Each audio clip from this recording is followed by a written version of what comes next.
ಬಂಧುಗಳೇ ನಮಸ್ತೆ, ಹೇಗಿದ್ರಿಲ್ರೋ ಬಂಧುಗಳೇ? ಹುಣಸೂರಿನ ಬಂಗಾರ ಲೂಟಿ ಕೇಸ್ನಲ್ಲಿ ಲೂಟಿ ಮಾಡಿದ್ದು ಬರೋಬ್ಬರಿ 7 ಕೆಜಿ ಬಂಗಾರ. ಬಂದ 5 ಮಂದಿ ಕೆಲವೇ ಕ್ಷಣಗಳಲ್ಲಿ ಮಳಿಗೆಯನ್ನೇ ಖಾಲಿ ಮಾಡಿ ಹುಣಸೂರು ಪಟ್ಟಣವನ್ನೇ ಖಾಲಿ ಮಾಡಿ ಎಸ್ಕೇಪ್ ಆಗಿದ್ದಾರೆ. 2 ಬೈಕ್, 5 ಮಂದಿ, 7 ಕೆಜಿ ಚಿನ್ನ ಲೂಟಿಯಾಗಿತ್ತು. ಹಾಡ ಹಗಲೇ ಲೂಟಿಯಾದರೂ ಮಳಿಗೆಗೆ ಸೆಕ್ಯೂರಿಟಿ ಇಲ್ಲದೆ ಇರೋದು ಅಂಗಡಿ ಮಾಲೀಕನ ವೈಫಲ್ಯ ಎಂದು ತೋರಿಸ್ತಾ ಇದೆ. ಈ ಕುರಿತು ಕಂಪ್ಲೀಟ್ ರಿಪೋರ್ಟ್ ಇಲ್ಲಿದೆ ನೋಡಿ.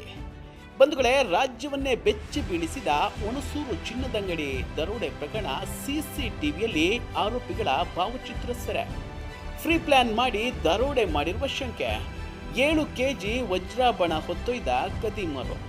ಆರೋಪಿಗಳ ತಲಾಶ್ ನಡೆಸುತ್ತಿರುವ 5 ಪೊಲೀಸರ ತಂಡ.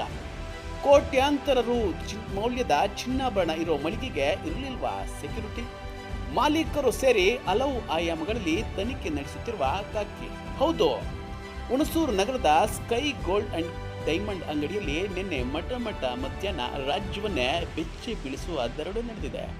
ಮುಸುಕುದಾರಿಗಳಾಗಿ ಕೈಯಲ್ಲಿ ಗನ್ ಹಿಡಿದು ಚಿನ್ನದ ಅಂಗಡಿಗೆ ನುಗ್ಗಿದ 5 ದರೋಡೆಕೋರರು ಅಂಗಡಿಗಳಿಂದ ಚಿನ್ನ ವಜ್ರವನ್ನ ದೋಚಿದ್ದಾರೆ. ದೋಚುವ ಮುನ್ನ ಸಿನಿಮೆಯ ಶೈಲಿಯಲ್ಲಿ ಗನ್ ತೋರಿಸಿ ಎಲ್ಲರನ್ನು ಹೆದರಿಸಿ ಒಂದ್ ಕಡೆ ಕೂರಿಸಿದ್ದಾರೆ. ನಂತರ ಬ್ಯಾಗ್ನಲ್ಲಿ ಚಿನ್ನವನ್ನ ದೋಚಿ ಪರಾರಿಯಾಗಿದ್ದಾರೆ. ಕೇವಲ 5 ನಿಮಿಷದಲ್ಲಿ ಸಂಪೂರ್ಣ ಅಂಗಡಿಯೇ ದೋಚಿರುವ ಕಳ್ಳರು ಮೊದಲೇ ಫ್ರೀ ಪ್ಲಾನ್ ಮಾಡಿರುವ ಬಗ್ಗೆ ಪೊಲೀಸರಿಗೆ ಮಾಹಿತಿ ದೊರೆತಿದೆ. ಅಂಗಡಿಯ ಸಿಸಿಟಿವಿ ದೃಶ್ಯವನ್ನ ಪರಿಶೀಲನೆ ನಡೆಸಿದಾಗ ಪೊಲೀಸರಿಗೆ ಆರೋಪಿಗಳ ಚಹರೆ ಸ್ವಲ್ಪ ಮಟ್ಟಿಗೆ ತಿಳಿದು ಬಂದಿದೆ.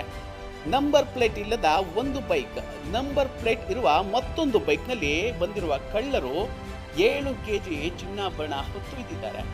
ಜ್ಯುವೆಲರಿ ಅಂಗಡಿಯಲ್ಲಿದ್ದ ಸಿಸಿ ಕ್ಯಾಮೆರಾ ಮತ್ತು ಹುಣಸೂರು ಮುಖ್ಯ ರಸ್ತೆಯಲ್ಲಿರುವ ಸಿಸಿ ಕ್ಯಾಮೆರಾಗಳನ್ನು ಪರಿಶೀಲನೆ ನಡೆಸಿರುವ ಪೊಲೀಸರು ಆರೋಪಿಗಳ ಸೆರೆಗೆ ಬಲೆ ಬೀಸಿದ್ದಾರೆ. ಅಲ್ಲದೆ ಮಡಿಕೇರಿ, ಹಾಸನ, ಮಂಗಳೂರು ಹೆದ್ದಾರಿ, ಕೇರಳ ಎಲ್ಲ ಕಡೆಗಳಲ್ಲಿ ಶೋಧ ನಡೆಸುತ್ತಿದ್ದಾರೆ. ಇನ್ನು ಹುಣಸೂರು ಸುತ್ತಮುತ್ತ ಲಾಡ್ಜ್ನಲ್ಲಿ ತಂಗಿ ಪ್ಲಾನ್ ಮಾಡಿದ್ದಾರೆ ಅನ್ನೋ ಸುಳಿವು ಕೂಡ ಸಿಕ್ಕಿದೆ. Sky Gold and Diamond Jewellery ಶಾಪ್ನಲ್ಲಿರುವ ಸಿಸಿಟಿವಿ ದೃಶ್ಯಾವಳಿ ಆಧಾರದ ಮೇಲೆ ದರೋಡೆಕೋರರ ಚಹರೆ ಗಮನಿಸಿದ್ದೇವೆ. ಸದ್ಯದಲ್ಲೇ ಆರೋಪಿಗಳನ್ನು ಸೆರೆ ಹಿಡಿಯುತ್ತೇವೆ ಎಂದು ಜಿಲ್ಲಾ ಪೊಲೀಸ್ ವರಿಷ್ಠಾಧಿಕಾರಿ ಡಾಕ್ಟರ್ ವಿಷ್ಣುವರ್ಧನ್ ಹೇಳಿದರು. ಅಂದಾಜು 7 ಕೆಜಿ ಚಿನ್ನಾಭರಣ ದರೋಡೆಯಾಗಿದೆ. ಅಂಗಡಿ ಮಾಲೀಕರು ಸೇರಿದಂತೆ ಎಲ್ಲ ಆಯಾಮಗಳಲ್ಲಿ ತನಿಖೆ ನಡೆಸಲಾಗ್ತಾ ಇದೆ. ಆರೋಪಿಗಳ ಸೆರೆಗೆ 5 ತಂಡ ರಚನೆ ಮಾಡಲಾಗಿದೆ. 5 ಇನ್ಸ್ಪೆಕ್ಟರ್ ಸೇರುವ 5 ತಂಡಗಳ ತನಿಖೆ ಮಾಡುತ್ತಿದೆ. Sky Gold and Diamond jewellery ಅಂಗಡಿಗಳಲ್ಲಿ ಬೆಳಗ್ಗಿನ ಸಂದರ್ಭಗಳಲ್ಲಿ ಸೆಕ್ಯೂರಿಟಿ ಇರಬೇಕಿತ್ತು, ಆದರೆ ಇರಲಿಲ್ಲ. ಇವರು ರಾತ್ರಿಯ ವೇಳೆಯಷ್ಟೇ ಸೆಕ್ಯೂರಿಟಿ ಇಟ್ಟಿದ್ದಾರೆ. ಘಟನೆಯ ನಡೆದು 24 ಗಂಟೆಯಾಗಿದೆ. ಕೆಲವು ತನಿಖೆ ಆಯಾಮಗಳನ್ನು ಮಾಧ್ಯಮಗಳ ಮುಂದೆ ಹೇಳಲು ಸಾಧ್ಯವಿಲ್ಲ. ತನಿಖೆ ಪ್ರಗತಿಯಲ್ಲಿದ್ದು 5 ಮಂದಿ ಇನ್ಸ್ಪೆಕ್ಟರ್ಗಳ ನೇತೃತ್ವದಲ್ಲಿ ತಂಡ ಮಾಡಿದ್ದೇವೆ. ಆದಷ್ಟು ಬೇಗ ಆರೋಪಿಗಳನ್ನು ಸೆರೆ ಹಿಡಿದ್ದೇವೆ. ಕಳೆದ 6 ತಿಂಗಳ ಹಿಂದೆ ಹುಣಸೂರಿನ ಎಲ್ಲ ಆಭರಣಗಳ ಮಾಲೀಕರ ಸಭೆ ಮಾಡಿದ್ವು. ಎಲ್ಲರೂ ನಿಯಮ ಪಾಲನೆ ಸೂಚನೆ ನೀಡಿದ್ದೆವು.